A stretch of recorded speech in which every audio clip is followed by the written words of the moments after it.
In the domestic violence homicides, you have 90% of these victims are African American women. When Nikia Rogers met Ernest Blakney, she thought she'd hit the jackpot. The two shared similar interests, had the same life goals, and were inseparable. To friends and family, they were the perfect couple in the world and had the best relationship. However, after being together for 5 years, Nikia started to experience the dark sides of her perfect relationship, which drove her to take a decision she never thought she would take. This decision also pushed her to her untimely demise. What was the decision? What secrets were the couple hiding? Who took Nikia's life and what did they want from her? Let's find out the secrets behind Nikia Rogers' tragic and mysterious death in today's video. 36-year-old Nikia Rogers grew up in Chicago, but later moved to Milwaukee, Wisconsin. She went to school at Young Women's Leadership Charter School and later worked in an insurance company. After moving to Milwaukee, she met a man named Ernest Blakney, age 47. The two hit it off and soon started dating. Nikia was a fun-loving and outgoing person who loved enjoying every moment of her life. Ernest seemed to match her vibe, and the couple had a light-hearted relationship. Ernest's love for bikes, flying, and parties attracted Nikia, and the two would often go out and have fun. He would also occasionally take her on helicopter rides. Their friends and family knew them as an ideal couple, and many also wished they could have the same relationship in their lives. Nikia and Ernest were inseparable and growing together, and Nikia would always post about them on her social media.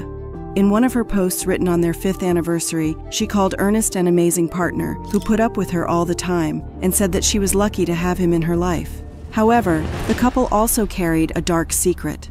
Their relationship wasn't all that happy behind closed doors. At one point, Ernest started being controlling toward Nikia. He would abuse her and falsely accuse her of cheating. Disturbed by him and his behavior, Nikia confided in her close friends and told them that Ernest was acting crazy and possibly had mental disorders. And then on August 15, 2022, the unthinkable happened.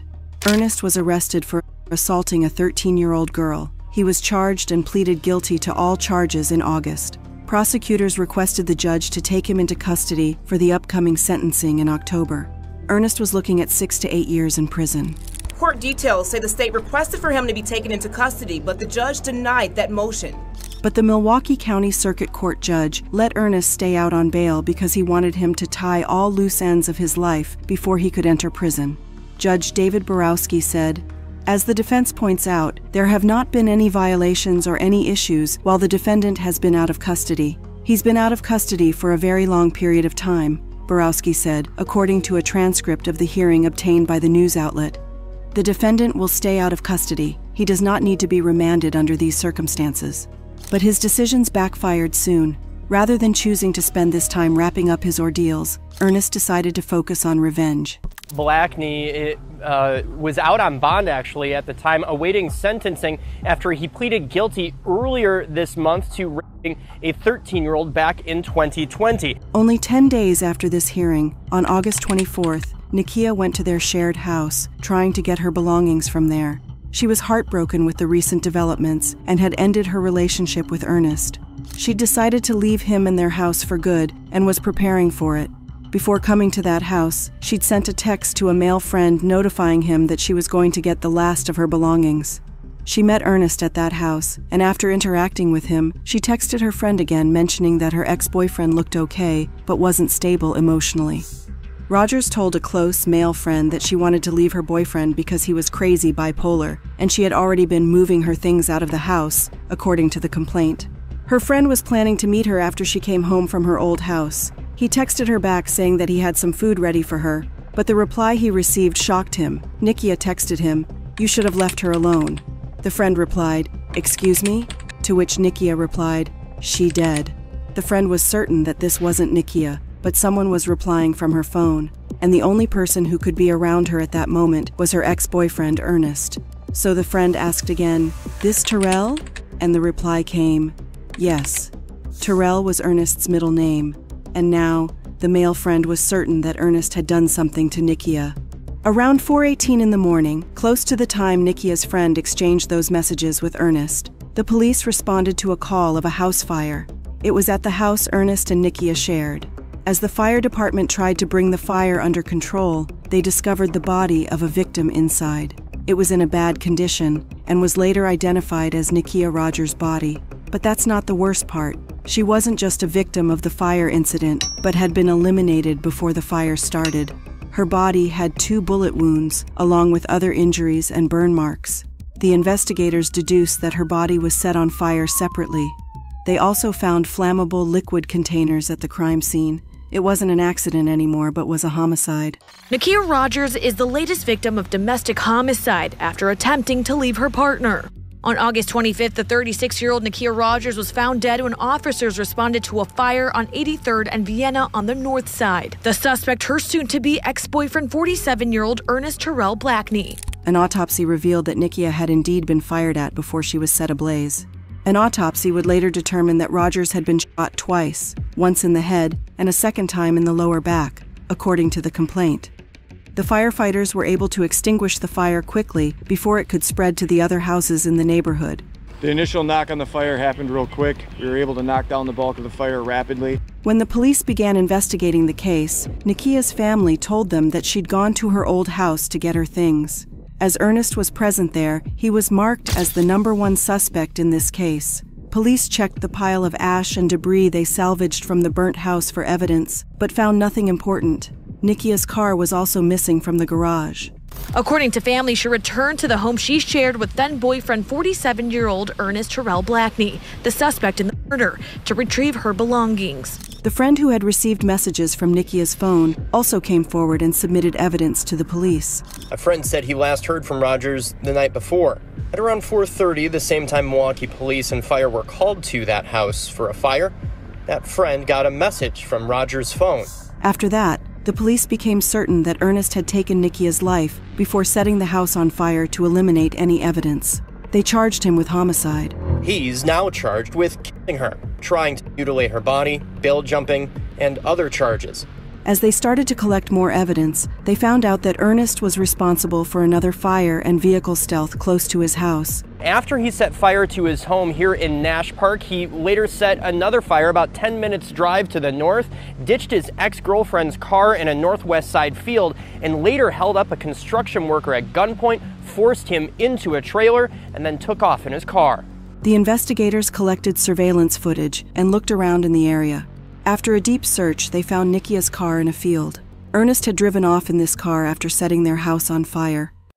Police found tire tracks near 96th and Allen leading into this field. 100 yards in was Rogers' SUV. The person he'd stolen a car from also came forward with his statement. His workplace was close to the spot where Nikia's car was found.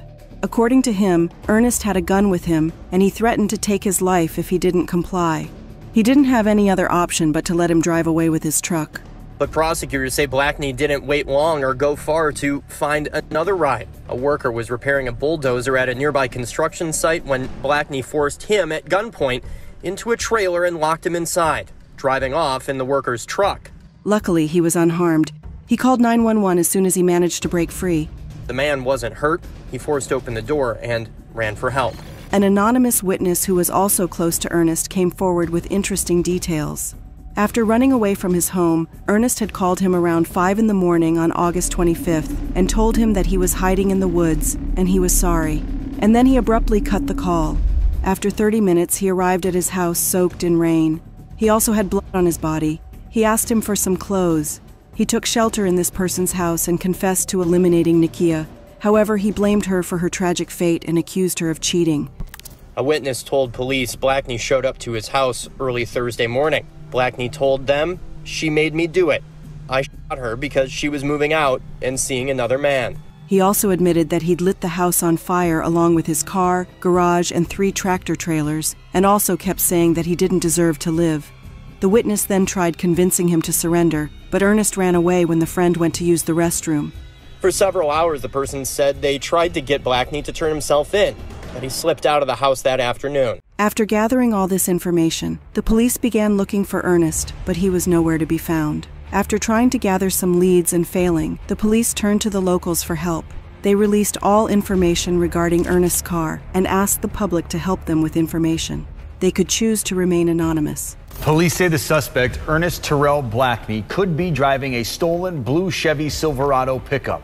It has a logo from the Zignego company on 2 rear windows and a Wisconsin license plate number DH21644.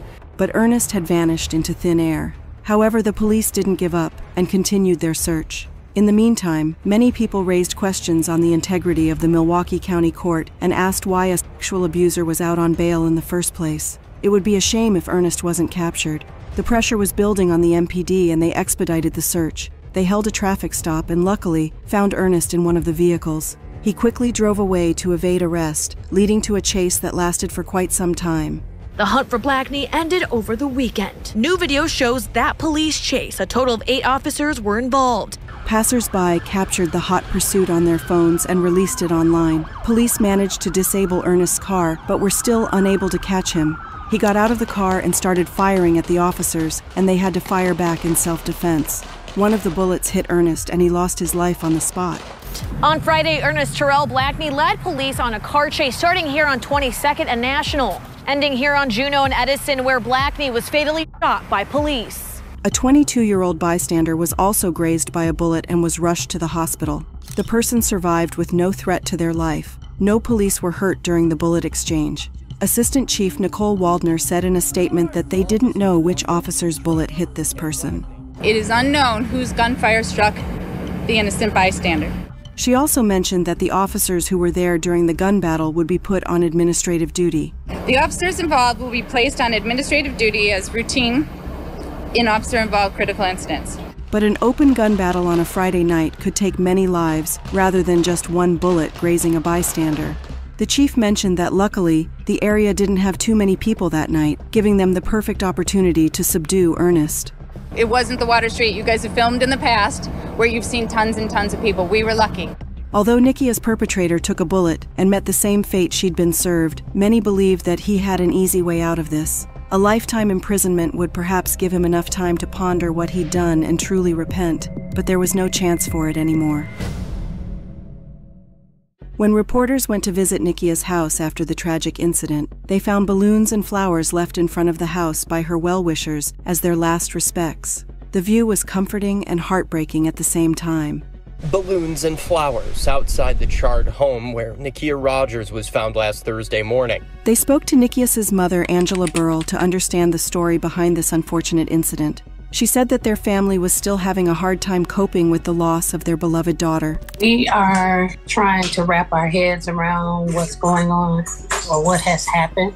She remembered her daughter as a joyful person who enjoyed every moment of her life and spread laughter and happiness. Our family lost a loving gem. She was a happy person. She was a loving person. Always wanted to celebrate no matter what.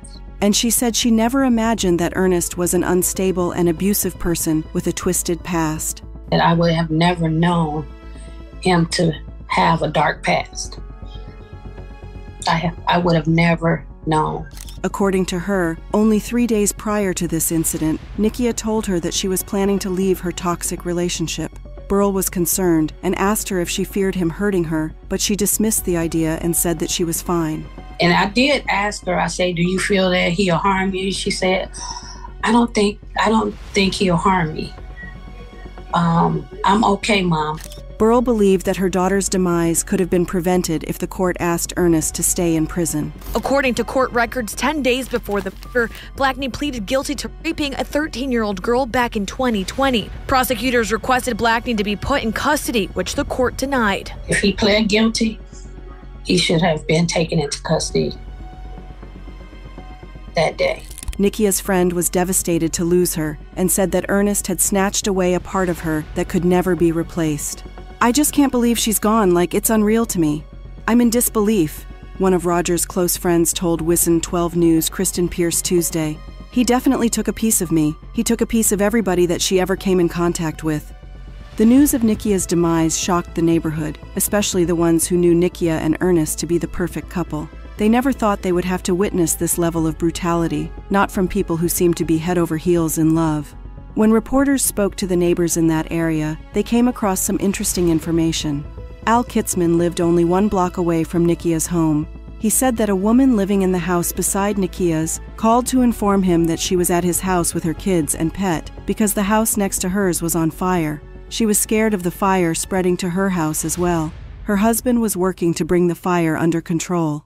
The neighbor in the house adjacent to the burnt house called me about 4:15 at work. She was in my house with her kids and a dog because she said the house next to her was on fire and it was pretty intense. Her husband, the firefighter, is the one that called the fire department. Windows were cracking or something, and it was quite an inferno according to what she told me. Kitzman said that his initial reaction was confusion. He thought it was a small fire and would be under control very soon. But what he saw after coming home was far beyond anything he'd imagined. It's shocking to see. I mean, when she said there was a fire next door, I didn't think I would see this. The next morning, when he came out of his house to go to work, he found Nikia's house and the entire neighborhood to be very quiet. Everyone was still processing the shock and trauma of seeing something so horrific up close.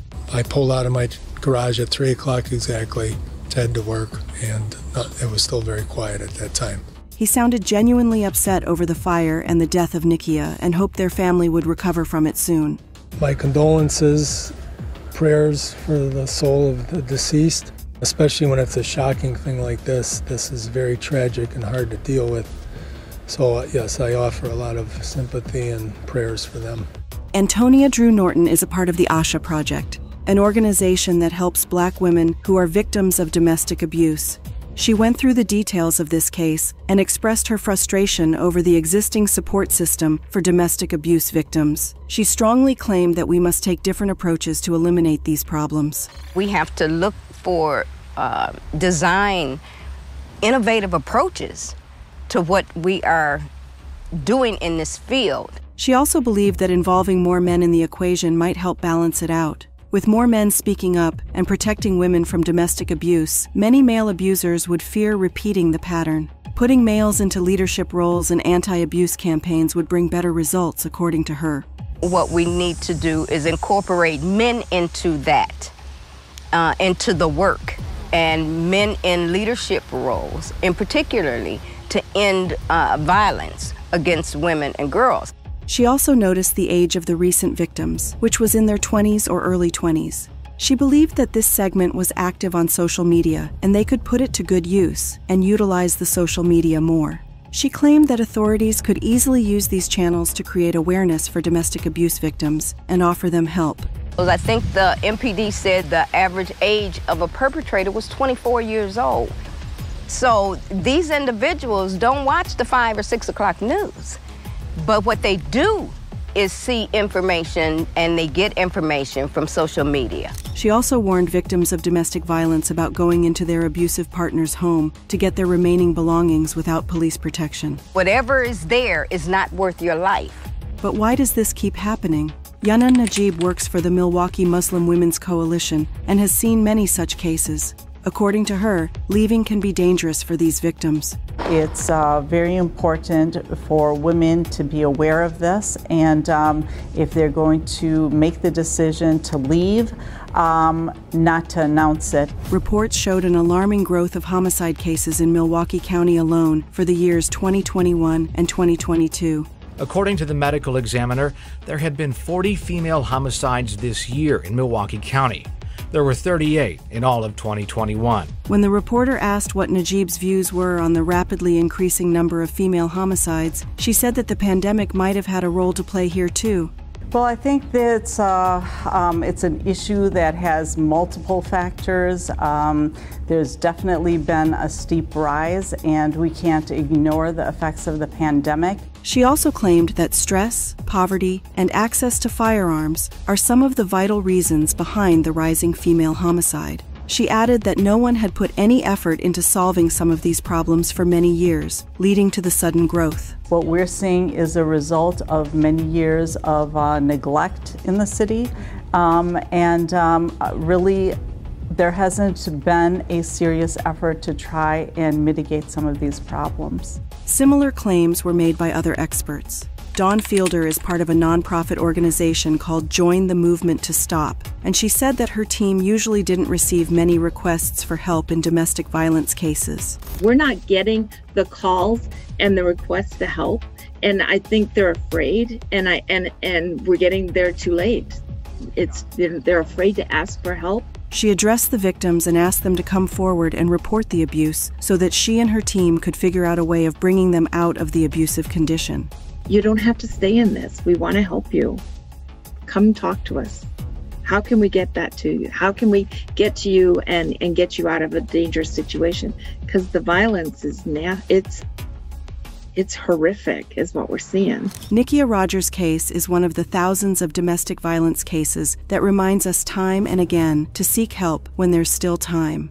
Relationships begin with beautiful moments and memories, but they don't necessarily remain the same.